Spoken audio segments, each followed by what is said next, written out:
fact that there was even a conversation says to me that people that push the button on millions upon millions of dollars being spent in Hollywood are not operating with a clutch fully engaged. It's just like, what? No. Oh, my God, you're so stupid. You ever notice, like, you ever hear Jerry Seinfeld talk about his initial meetings with NBC? Only on the show.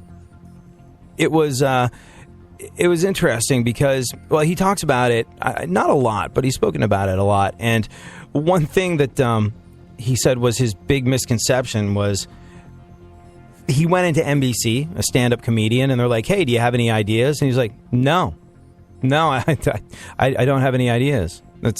I thought that was, I'm just kind of the talent. I thought that was what you guys do. You build television shows. You make entertainment. This was supposed to be, I kind of expected you guys being the massive corporation to have ideas. And he was like, these people, these folks in the entertainment world are not good at what they do. They're bad at coming up with ideas. And so he said he recognized after that if he was going to get anything done, he had to come up with it. And he did. And he did his own thing because he knew that NBC wasn't creating anything of merit or value. And anytime they chunked out an idea about what one of a show with him could be or consist of, they were like, just the most mind-numbingly stupid things that you've ever heard of. So he realized that these massive corporations with hundreds of millions of dollars at their beck and call to make entertainment don't actually know how to make entertainment. Case in point, Nick Cage was considered for Superman. Anyways, go on. Gwyneth Paltrow says she doesn't know why women can be so mean to each other. Well, based on my experience, Gwyneth, it's because they know you only have so many 20s when you hit a strip club. Certain amount of competitions for the dollar bills, y'all. Go on. Game of Thrones is being released in IMAX theaters. Yeah. 3D IMAX Game of Thrones. HBO says it's a perfect fit. You know, because of the show's cinematic brilliance and grand scope. Which is sort of a creative way of saying giant 3D boobs! Giant 3D boobs! Did you miss that? No, giant 3D boobs. That's what Game of Thrones in IMAX theaters is all about. And I, for one, will be first in line.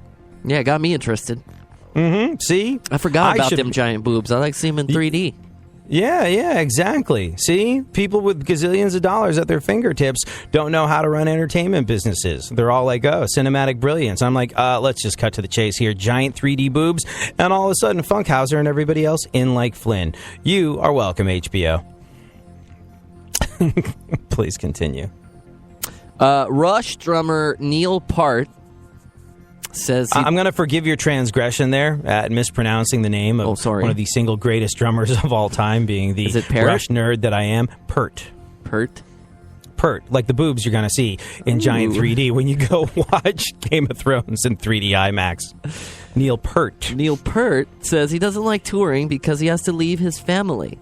Well, you signed up to be a rock star. Take the rough with the smooth. You've been doing this since 1978. You'd think by now you would have understood the drill. Besides, aren't your kids all off at college and stuff like that? Like, Rush have been going for a long time. But yeah, Neil Peart from Rush said he doesn't like to leave his family when he tours. Meanwhile, every time Ozzy Osbourne gets home from a tour, first thing he says is, when can I go on tour again?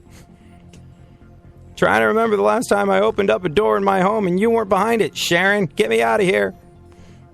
I think she feels the same way. That's why Ozzy continues to stay busy doing heavy metal shows well into his 60s. Because, like, he's got to get the hell out of the house. And Sharon loves him, but needs him to go away every now and then. Go on. Let's talk more about big rock shows. AC/DC and Steely Dan are among the headliners for the first night of Coachella. Or as they're calling it this year, Parents' Night. You drop your kids off at the festival, you should have something to watch, too. Grandparents' night. Although, like AC/DC and Steely Dan, I have to admit, two of my favorite bands on the face of the planet. Seeing both of them live, enthralling. Love their music. Think that they are it's some of the greatest records I've ever heard. Did learn about them through my parents, though. Has to be said. Have you ever been to Coachella? Yeah, back when it was cool. Like, I went like 4 or 5 times. I camped once. But, yeah, I'm not going to see AC/DC and Steely Dan there. I'll see them somewhere else, but not not in the crazy desert. Yeah, no, festival going, I've decided, definitely not my thing. Like, I don't know. You need a real bathroom and stuff? Yeah, I'm adult now. Yeah. The thrill of seeing hot chip DJ system is outweighed by the need for potable water and flush toilets. So, yeah, no, just not my thing. I didn't even enjoy playing festivals when I was in a band, mostly because of the porta potty thing. But whenever I did Warped Tour, it was not my favorite thing to do.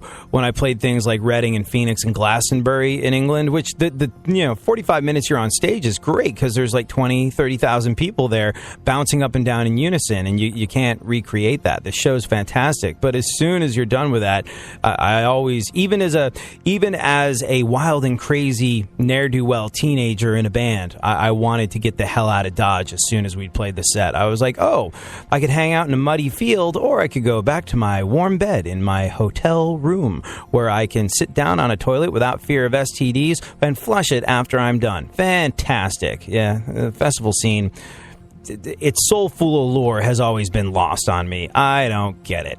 The whole thing of walking through puddles of someone else's urine to watch bands that you've never heard of before while you're waiting for the one band to come on that you're actually interested in, and a ticket price that's like $500 when a ticket to see your favorite band would just be $50. Yeah, not my thing. Never quite understood it, but I understand a lot of other people enjoy it, and that's just great for them. Go on. Palladia plays concerts. That's where I get it now. Oh, God. Prostitutes are facing a shortage of clients due to hookup apps. If there's ever been a time for the bat signal for Charlie Sheen, it would be now. I've heard about this. I've heard there's a serious dip in the prostitution business because it's so easy to find exactly what you need, other people willing to bump uglies instantaneously with hookup apps. I've never used one of them, but I have to imagine that, like, if those dating websites are sort of like, oh, it's just easier than going to a bar and trying to whittle it down, and you're just at least vaguely matched up, then, I could imagine, like, the hookup apps are tremendously effective. I mean, look, Funkhouser, you are now cohabiting with a female that you met over an alleged hookup app. It seemed to work out well for you. How many times did you use it before you struck relationship gold? Oh, man, who really counts? Maybe several. Maybe several? Like, did you use, what if we measure it in time? Weeks? Months? Well, that particular dating app was Tinder, and that was, I don't know, like 3 months. But I checked out Match.com and a couple other ones, and, been around the block there, too. So it's been a couple of years of me online dating. Right. But you were always able to get a date, right? Would you say that if you wanted to go out with another person and see dinner, or eat dinner, see a show or a movie, and perhaps if things went well, see each other naked after the proceedings had finished, like, you could just go do that, right? How long does it take to meet someone and go on a date? Like, I've heard guys say, like, I can get home, flip through Tinder, figure out what I'm doing with the rest of my night, and be at a date in a half hour. Yeah, that's pretty accurate. Poor prostitutes.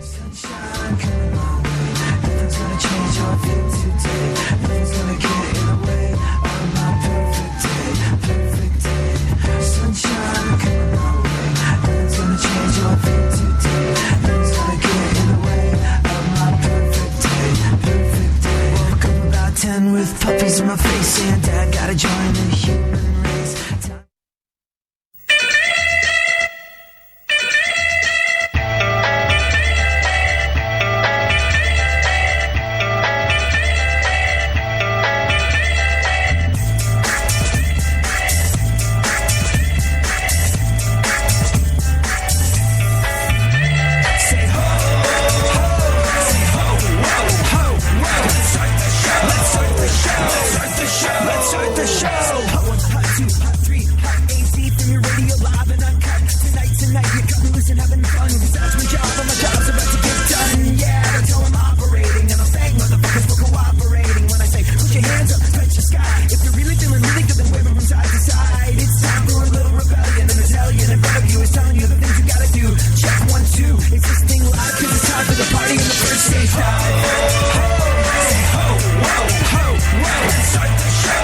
the show. Let's start the show. Let's start the show.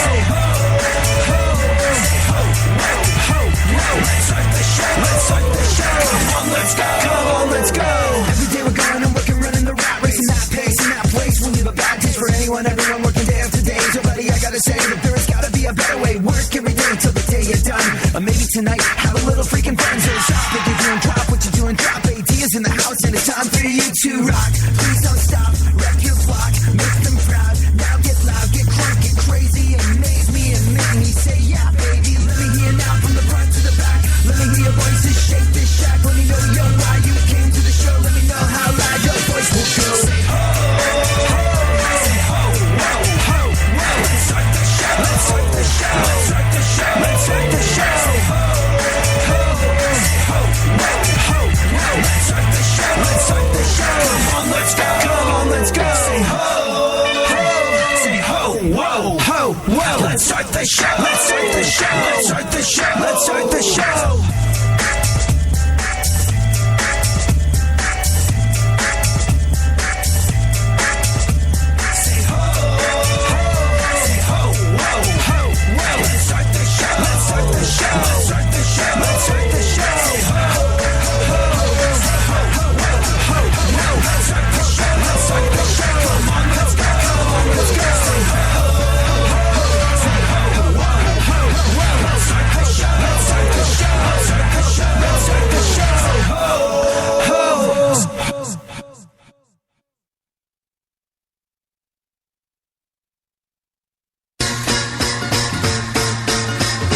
What do I do?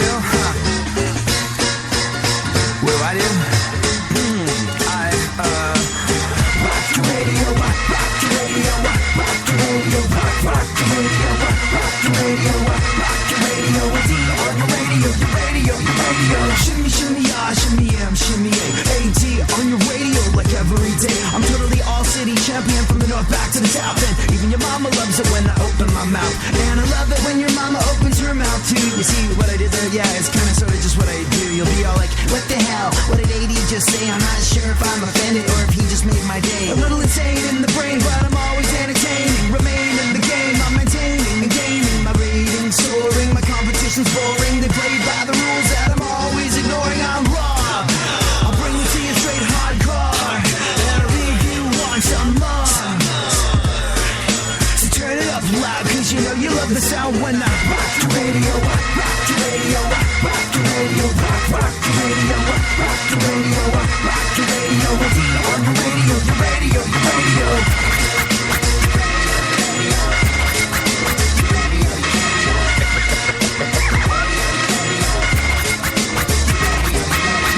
My dear, I do not know you, but you know me very well because you hear me every single day that you're alive. I'm the voice in your head from the time that you wake up to the car, to the bed, from the FM to the AM to the XM. I get it done any day, every day. You can find me here at number one. Did I say that I'm number one? I'm sorry, I lied. I'm number one, bits 2, 3, 4, and 5 on your TV, on your radio, on your stereo, everywhere you go. There I am, you know, and you know you can rely on me to be giving you what you need. I'm raw, I'll bring it to you straight hardcore, and I'll leave you want some more. So turn it up loud, cause you know you love the sound when I rock your radio, rock your radio, rock your radio, rock your radio. Go ahead, favorite the show and enjoy AD on the go. iHeartRadio presents AD. Alrighty then.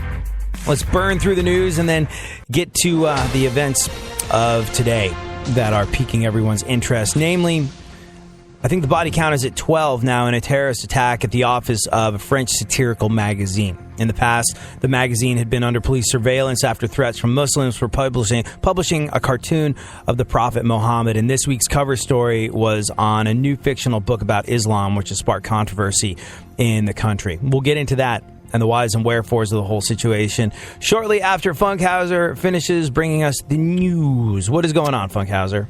ISIS leaders are trying to help their soldiers fight by